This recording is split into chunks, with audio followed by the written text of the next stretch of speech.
Welcome to day 12 of aptitude round clear చేద్దాం 50 days series. So today question speed, distance and time method question. ఇలాంటి questions అయితే చాలా companies లో అయితే repeatedly అయితే అడుగుతున్నారు. ఇలాంటి క్వశ్చన్స్ ఎలా చేయాలో మనం ఇప్పుడు చూద్దాం.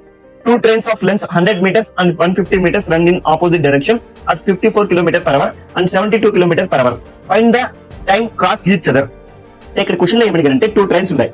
ఏ ట్రైన్ ఒకటి, బి ట్రైన్ ఒకటి. నెక్స్ట్ ఏ ట్రైన్స్ లెంత్ ఇచ్చాడు. A train length 150 metre, A train length 100 metre. Next B train length 150 metre. So A train speed వచ్చి 54 km/h.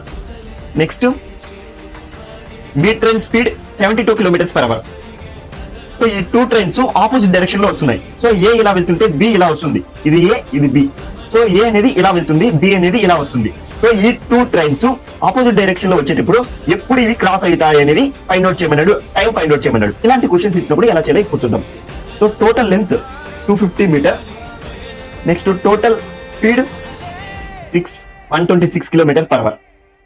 సో ఇక్కడ మనకి km/h లో ఇచ్చాడు, బట్ ఇక్కడ డిస్టెన్స్ వచ్చి మీటర్స్ లో ఇచ్చాడు. సో మనం ఇక్కడ స్పీడ్ ని మీటర్ పర్ సెకండ్ లేకి కన్వర్ట్ చేసుకోవాలి. సో మీటర్ పర్ సెకండ్ లేకి కన్వర్ట్ చేసుకునేటప్పుడు ఒక ఫార్ములా అయితే ఉంది. So km/h into 5/18. So 1 km/h equal to 5/18 ఉంటుంది. సో ఇక్కడ 126 ఉంది కాబట్టి 126 ఇంటూ 5/18. సో 18 1 జా 18 7 జా 7 into 5 35. So 35 metre per second.